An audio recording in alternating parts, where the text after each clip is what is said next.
Hello hi ಗೆಳೆಯರೇ, Ananthu BK education YouTube ಚಾನಲ್ಗೆ ತಮಗೆಲ್ಲರಿಗೂ ಸ್ವಾಗತ. ಈ ಒಂದು ಕ್ಲಾಸಲ್ಲಿ ಜನವರಿ 23 ಮತ್ತು 24ರ GK today current affairs MCQ ಪ್ರಶ್ನೆಗಳನ್ನು ಕನ್ನಡದಲ್ಲಿ ನಾವು ನೋಡಲಿದ್ದೇವೆ. ಈ ಒಂದು ಕ್ಲಾಸ್ನ PDF ಯಾರಿಗಾದ್ರೂ ಬೇಕೆಂದ್ರೆ ಅನಂತು BK ಎಜುಕೇಶನ್ ಅಂತ ಟೆಲಿಗ್ರಾಮ್ ಚಾನಲ್ ಇದೆ. ಈ ಟೆಲಿಗ್ರಾಮ್ ಚಾನಲ್ ಈ ಕ್ಲಾಸ್ನ PDF ಅನ್ನು ನೀವು ಪಡೆದುಕೊಳ್ಳಬಹುದು.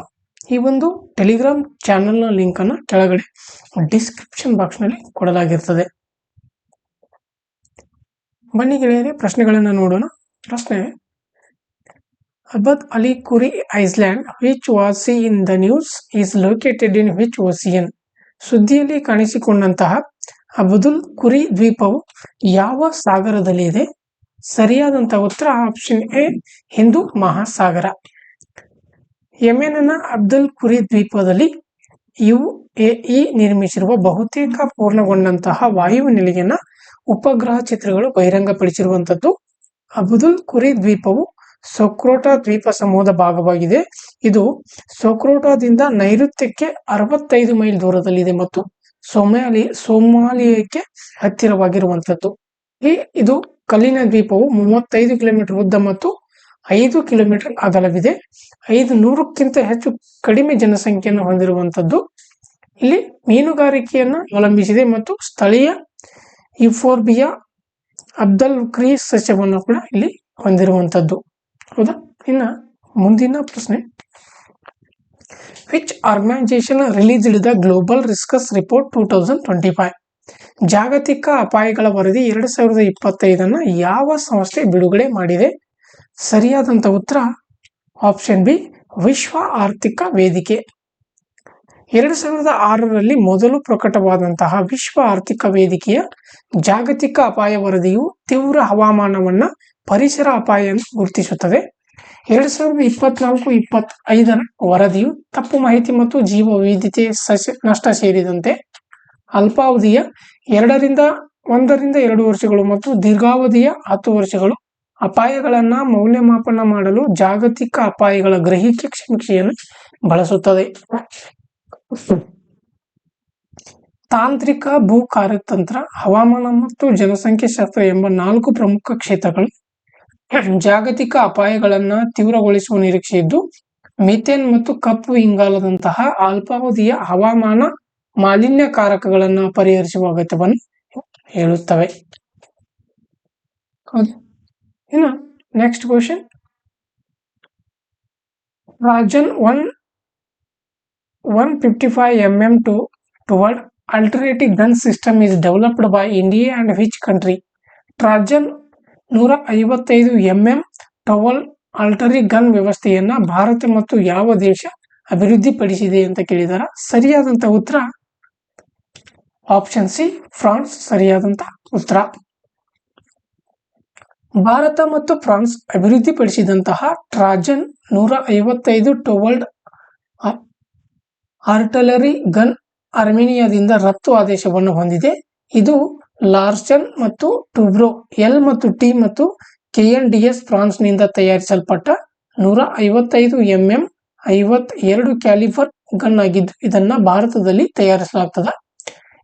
40 ಕಿಲೋಮೀಟರ್ಗಿಂತ ಹೆಚ್ಚಿನ ವ್ಯಾಪ್ತಿಯೊಂದಿಗೆ ಇದು ಮುಂದುವರಿದ ಗುರಿ ಕ್ಷಿಪ್ರ ಗುಂಡಿನ ದಾಳಿಯನ್ನು ಹೊಂದಿದೆ ಮತ್ತು ಆಧುನಿಕ ಯುದ್ಧ ಮತ್ತು ಸುಲಭ ಸಾಗಣೆಗಾಗಿ ವಿನ್ಯಾಸಗೊಳಿಸಲಾಗಿರುವಂತದ್ದು. ಇನ್ನು ನೆಕ್ಸ್ಟ್ ಕ್ವಶನ್: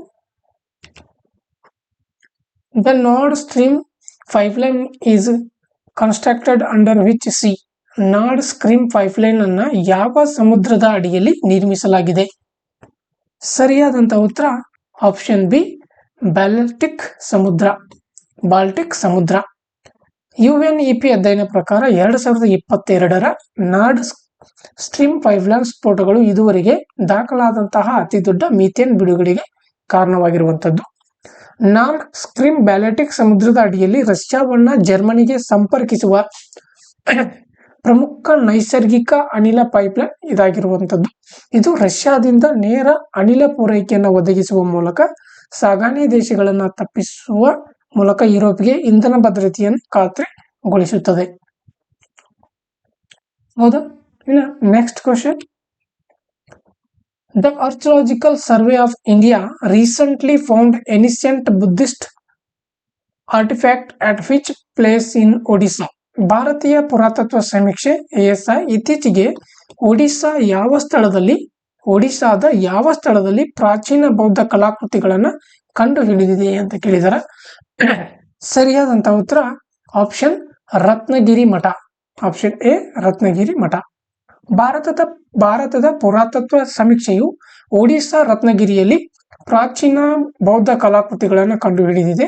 ರತ್ನಗಿರಿಯು ಚಕ್ರವರ್ತಿ ಅಶೋಕನ ಕಾಲದಿಂದಲೂ ಬೌದ್ಧ ಧರ್ಮದೊಂದಿಗೆ ಐತಿಹಾಸಿಕ ಸಂಬಂಧವನ್ನು ಹೊಂದಿದೆ. ಇದು ಲಲಿತಗಿರಿ ಮತ್ತು ಉದಯಗಿರಿ ಜೊತೆಗೆ ಬೌದ್ಧ ಕೇಂದ್ರಗಳ ವಜ್ರ ತ್ರಿಕೋನದ ಭಾಗವಾಗಿರುವಂತದ್ದು. ಯಾವ್ದ್ರಿ? ರತ್ನಗಿರಿ ಮಠ. ಇನ್ನು next question, what is the primary objective of the SCOT mission? SCOT mission ನ ಒಂದು ಪ್ರಾಥಮಿಕ ಉದ್ದೇಶವೇನು ಅಂತ ಕೇಳಿದರೆ ಇದಕ್ಕೆ ಸರಿಯಾದಂತ ಉತ್ತರ ಆಪ್ಷನ್ ಸಿ ನಿವಾಸಿ ಬಾಹ್ಯಾಕಾಶ ಉದ್ದೇಶವನ್ನು ಪತ್ತೆ ಹಚ್ಚುವುದು ಮತ್ತು ಮೇಲ್ವಿಚಾರಣೆ ಮಾಡುವುದು ಇದರ ಪ್ರಾಥಮಿಕ ಉದ್ದೇಶವಾಗಿರ್ತದೆ. ದಿಗಂತರ ತನ್ನ ಯಶಸ್ವಿ ಮಿಷನ್ ಸ್ಕಾಟ್ಗಾಗಿ ಪ್ರಧಾನಮಂತ್ರಿಯವರು ಶ್ಲಾಘಿಸಿದ್ದಾರೆ. ಸ್ಕಾಟ್ ದಿಗಂತರಾದ ಮೊದಲ ಬಾಹ್ಯಾಕಾಶ ಕಣ್ಗಾವಲು ಉಪಗ್ರಹ ಅಥವಾ ಸ್ಪೇಸ್ಎಕ್ಸ್ ಟ್ರಾನ್ಸ್ಪೋರ್ಟ್ 12 ಆಗಿದೆ.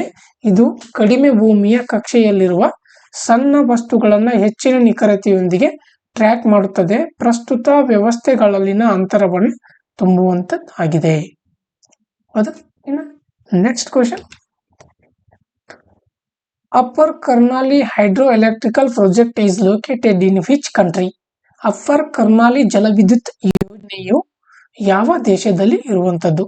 ಇದಕ್ಕೆ ಸರಿಯಾದಂತ ಉತ್ತರ ಆಪ್ಷನ್ ಬಿ ನೇಪಾಳ ಸರಿಯಾದಂತ ಉತ್ತರ. IREDA, SJVN limited, JMR energy limited ಮತ್ತು NEA ನೇಪಾಳದಲ್ಲಿ 900 ಮೆಗಾವ್ಯಾಟ್ ಅಪ್ಪರ್ ಕರ್ನಾಲಿ ಜಲವಿದ್ಯುತ್ ಯೋಜನೆಯನ್ನು ಅಭಿವೃದ್ಧಿಪಡಿಸುತ್ತವೆ. ಕರ್ನಾಲಿ ನದಿಯ ಮೇಲಿನ ನದಿಯ ಹರಿವಿನಿಂದ ಯೋಜನೆಯು ನೇಪಾಳ, ಭಾರತ ಮತ್ತು ಬಾಂಗ್ಲಾದೇಶಕ್ಕೆ 25 ವರ್ಷಗಳ ಕಾಲ ವಿದ್ಯುತ್ ಪೂರೈಸುತ್ತದೆ. ಇದು 3466 ಮಿಲಿಯನ್ ಯೂನಿಟ್ ವಿದ್ಯುತ್ ಉತ್ಪಾದಿಸುತ್ತದೆ ಮತ್ತು ಪ್ರತಿ ವರ್ಷ 2 ಮಿಲಿಯನ್ ಟನ್ಗಳಷ್ಟು ಹಸಿರುಮನೆ ಅನಿಲ ಹೊರಸೂಸುವಿಕೆಯನ್ನು ಕಡಿತಗೊಳಿಸುತ್ತದೆ. ಹೌದಾ? ಇನ್ನು next question, which 4 planets recently formed a rare arc in the night sky called a planet parade? ಇತ್ತೀಚೆಗೆ ರಾತ್ರಿ ಆಕಾಶದಲ್ಲಿ ಗ್ರಹ ಮೆರವಣಿಗೆ ಎಂದು ಕರೆಯಲ್ಪಡುವ ಅಪರೂಪದ ಚಾಪವನ್ನು ರಚಿಸಿದಂತಹ 4 ಗ್ರಹಗಳು ಯಾವುವು? ಸರಿಯಾದಂತ ಉತ್ತರ ಆಪ್ಷನ್ ಸಿ ಶುಕ್ರ, ಶನಿ, ಗುರು ಮತ್ತು ಮಂಗಳ ಗ್ರಹಗಳು. ಶುಕ್ರ, ಶನಿ, ಗುರು ಮತ್ತು ಮಂಗಳ ಗ್ರಹಗಳು ರಾತ್ರಿ ಆಕಾಶದಲ್ಲಿ ಗ್ರಹ ಮೆರವಣಿಗೆಯನ್ನು ಸೃಷ್ಟಿಸಿದವು. ಗ್ರಹ ಮೆರವಣಿಗೆ ಎಂದರೆ ಬಹುಗ್ರಹಗಳು ಒಟ್ಟಿಗೆ ಗೋಚರಿಸಿದಾಗ ಅದು ನಿಕಟತೆಯ ಭ್ರಮಣೆಯನ್ನು ಸೃಷ್ಟಿಸುತ್ತದೆ. 4 ಅಥವಾ ಹೆಚ್ಚಿನ ಗ್ರಹಗಳ ಅಂತ ಜೋಡಣೆಗಳು ಅಪರೂಪ ಮತ್ತು ಪ್ರತಿ ವರ್ಷ ಸಂಭವಿಸುವುದಿಲ್ಲ. Next question, which organisation has launched internet governance internship and capacity building scheme? ಯಾವ ಸಂಸ್ಥೆಯು ಇಂಟರ್ನೆಟ್ ಆಡಳಿತ, ಇಂಟರ್ನ್ಶಿಪ್ ಮತ್ತು ಸಾಮರ್ಥ್ಯ ನಿರ್ಮಾಣ ಯೋಜನೆಯನ್ನು ಪ್ರಾರಂಭಿಸಿದೆ? ಇದಕ್ಕೆ ಸರಿಯಾದಂತ ಉತ್ತರ ಆಪ್ಷನ್ ಬಿ ಭಾರತದ ರಾಷ್ಟ್ರೀಯ ಇಂಟರ್ನೆಟ್ ವಿನಿಮಯ ಕೇಂದ್ರ. ಭಾರತೀಯರಲ್ಲಿ ಇಂಟರ್ನೆಟ್ ಆಡಳಿತದಲ್ಲಿ ಜಾಗೃತಿ ಮತ್ತು ಪರಿಣಿತಿಯನ್ನು ಹೆಚ್ಚಿಸಲು ನಿಕ್ಸಿ ಇಂಟರ್ನೆಟ್ ಆಡಳಿತ, ಇಂಟರ್ನ್ಶಿಪ್ ಮತ್ತು ಸಾಮರ್ಥ್ಯ ನಿರ್ವಹಣಾ ಯೋಜನೆಯನ್ನು ಪ್ರಾರಂಭಿಸಿದೆ. ಈ ಕಾರ್ಯಕ್ರಮವು ಉದಯೋನ್ಮುಖ ಇಂಟರ್ನೆಟ್ ಆಡಳಿತ ಸಮಸ್ಯೆಗಳನ್ನು ನಿಭಾಯಿಸಲು ಪ್ರತಿಭಾವಂತರನ್ನು ಅಭಿವೃದ್ಧಿಪಡಿಸುವಂತಹ ಗುರಿಯನ್ನು ಇದು ಹೊಂದಿದೆ. ಇದು ಜಾಗತಿಕ ತಜ್ಞರಿಂದ ಮಾರ್ಗದರ್ಶನ, ತಿಂಗಳಿಗೆ 2 ಲಕ್ಷ ಸ್ಟೈಫಂಡ್ ಔಟ್ರೀಚ್ ಕಾರ್ಯಕ್ರಮಗಳಿಗೆ ಬೆಂಬಲದೊಂದಿಗೆ 6 ತಿಂಗಳು ಮತ್ತು 3 ತಿಂಗಳ ಇಂಟರ್ನ್ಶಿಪ್ಗಳನ್ನು ಇದು ನೀಡುತ್ತದೆ. ಇನ್ನು next question, which country has been admitted as a partner country of the BRICS bloc in January 2025? ಜನವರಿ 2025ರಲ್ಲಿ ಯಾವ ದೇಶವನ್ನ ಬ್ರಿಕ್ಸ್ ಗುಂಪಿನ ಪಾಲುದಾರ ರಾಷ್ಟ್ರ ಎಂದು ಸೇರಿಸಿಕೊಳ್ಳಲಾಗಿದೆ? ಸರಿಯಾದಂತ ಉತ್ತರ ಆಪ್ಷನ್ ಡಿ ನೈಜೀರಿಯಾ ಸರಿಯಾದಂತ ಉತ್ತರ. ನೈಜೀರಿಯಾ ಬ್ರಿಕ್ಸ್ ಅನ್ನ ಪಾಲುದಾರ ರಾಷ್ಟ್ರವಾಗಿ ಸೇರುತ್ತದೆ. 9ನೇ ಸದಸ್ಯ ರಾಷ್ಟ್ರವಾಗಿರುವಂತದ್ದು.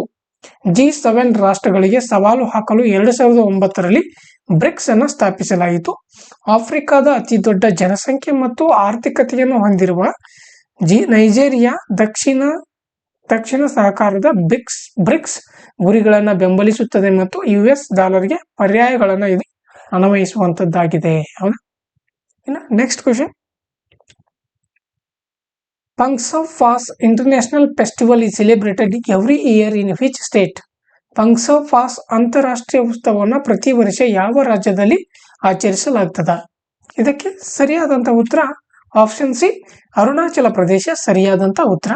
ಅರುಣಾಚಲ ಪ್ರದೇಶದ ಮುಖ್ಯಮಂತ್ರಿಗಳಾದಂತಹ ಪೇಮಾ ಖಂಡೂರವರು ಪಂಗ್ಸಾ ಫಾಸ್ಟ್ ಅಂತಾರಾಷ್ಟ್ರೀಯ ಉತ್ಸವವನ್ನು PPIF ಉದ್ಘಾಟಿಸಿದರು.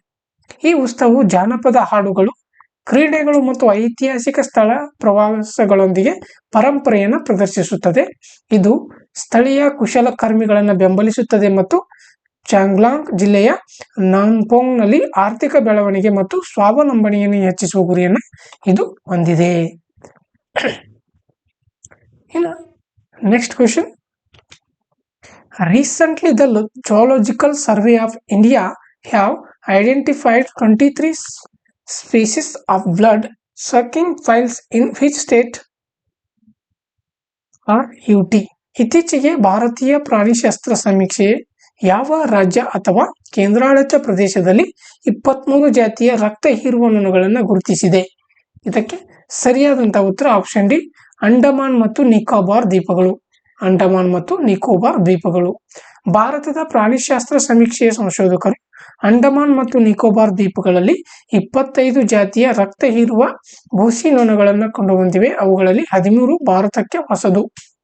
ಸೊಳ್ಳೆಗಳಂತೆ ಇರುವ ಈ ನೊಣಗಳು ಮುಖ್ಯವಾಗಿ ಜಾನುವಾರುಗಳನ್ನು ಮತ್ತು ಕಾಡು ಪ್ರಾಣಿಗಳನ್ನು ತಿನ್ನುತ್ತವೆ. ಇದರಲ್ಲಿ 5 ಜಾತಿಯ ನೊಣಗಳು ನೀಲಿ ನಾಲಿಗೆ ರೋಗ ವೈರಸ್ ಅನ್ನು ಹರಡುವ ಸಾಮರ್ಥ್ಯವನ್ನು ಹೊಂದಿದೆ. ಇದು ಕೃಷಿಗೆ ಅಪಾಯವನ್ನು ಉಂಟು ಮಾಡುತ್ತದೆ.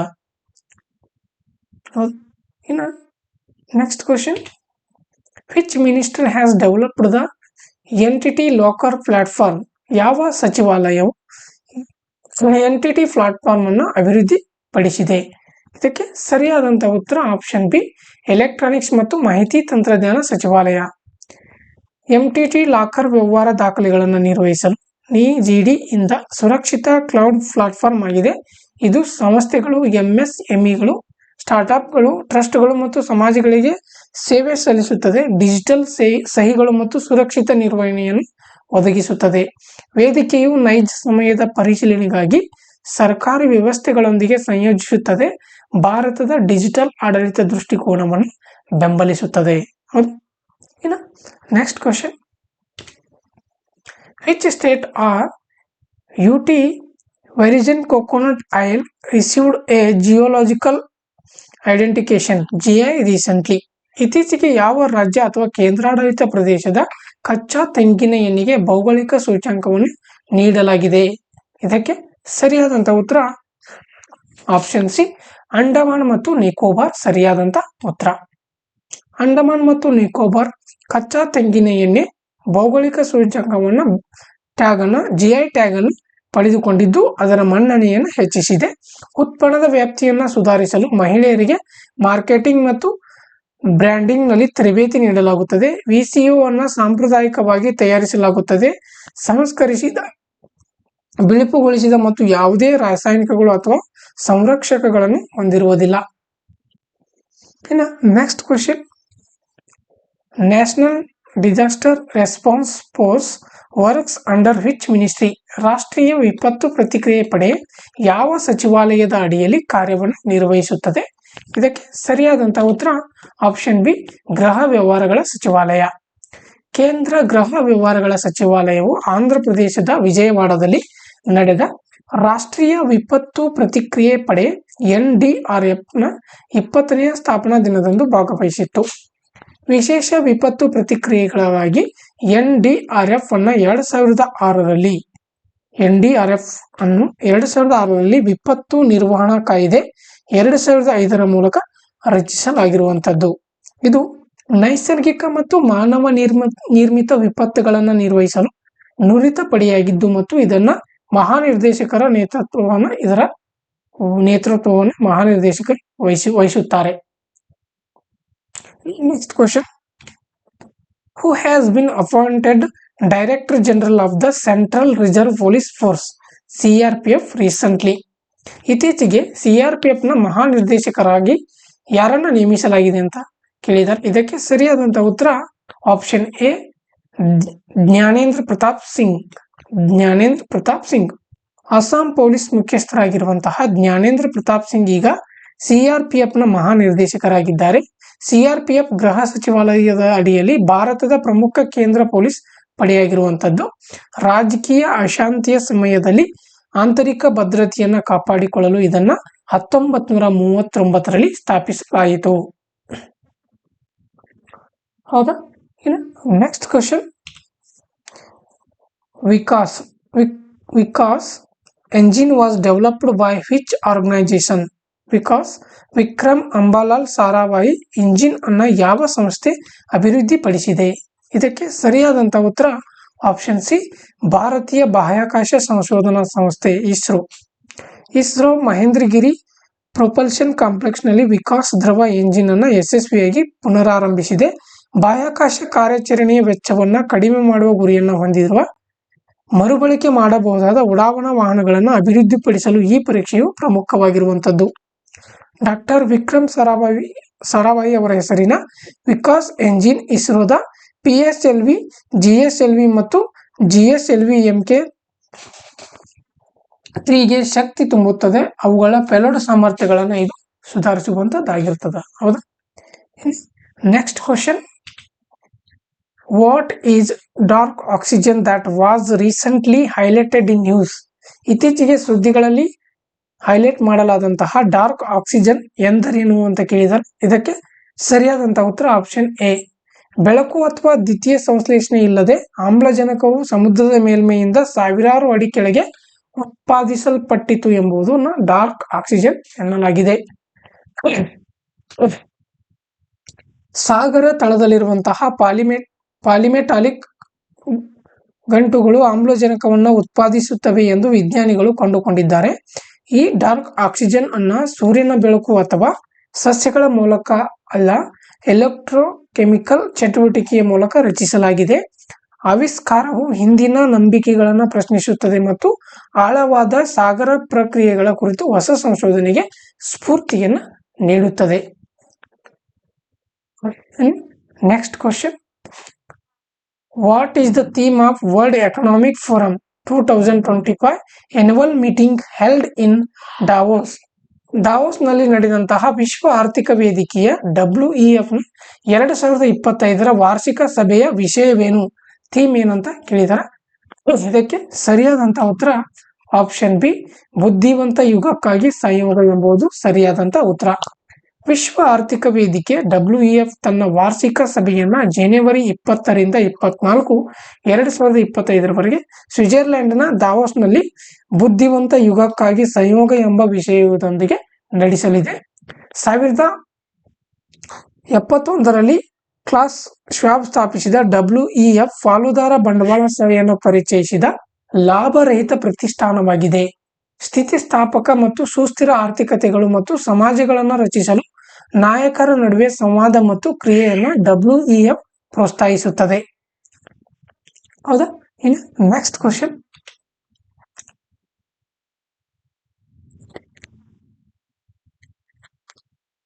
Philadelphia corridor, which was seen in the news, is located along the border of Gaza and which country? ಸುದ್ದಿಯಲ್ಲಿ ಕಂಡು ಬಂದಂತಹ ಫಿಲಿಡೆಲ್ಫಿ ಕಾರಿಡಾರ್ ಗಾಜಾ ಮತ್ತು ಯಾವ ದೇಶದ ಗಡಿಯಲ್ಲಿರುವಂತದ್ದು? ಇದಕ್ಕೆ ಸರಿಯಾದಂತ ಉತ್ತರ ಆಪ್ಷನ್ ಬಿ, ಈಜಿಪ್ಟ್ ಸರಿಯಾದಂತ ಉತ್ತರ. ಫಿಲಿಡೆಲ್ಫಿ ಕಾರಿಡಾರ್ ಗಾಜಾ ಮತ್ತು ಈಜಿಪ್ತನ ನಡುವಿನ 14 ಕಿಲೋಮೀಟರ್ ಪ್ರದೇಶವಾಗಿದ್ದು ಹಮಾಸ್ನ ಕಳ್ಳ ಸಾಗಾಣಿಕೆಗೆ ಅತ್ಯಗತ್ಯವಾಗಿದೆ. ಇದು ಮೆಡಿಟೇರಿಯನ್ ಸಮುದ್ರದಿಂದ ಕೆರೆಮನ್ ಸಾಲೋಮ್ ಕ್ರಾಸಿಂಗ್ಗೆ ಸಾಗುತ್ತದೆ ಮತ್ತು ರಫಾ ಕ್ರಾಸಿಂಗ್ ಅನ್ನು ಒಳಗೊಂಡಿದೆ. 2005ರಲ್ಲಿ ಇಸ್ರೇಲ್ ಹಿಂತೆಗೆದುಕೊಳ್ಳುವಿಕೆಯ ನಂತರ ಹಮಾಸ್ ಸುರಂಗ ಕಳ್ಳ ಸಾಗಣೆಯನ್ನು ಹೆಚ್ಚಿಸಿತು.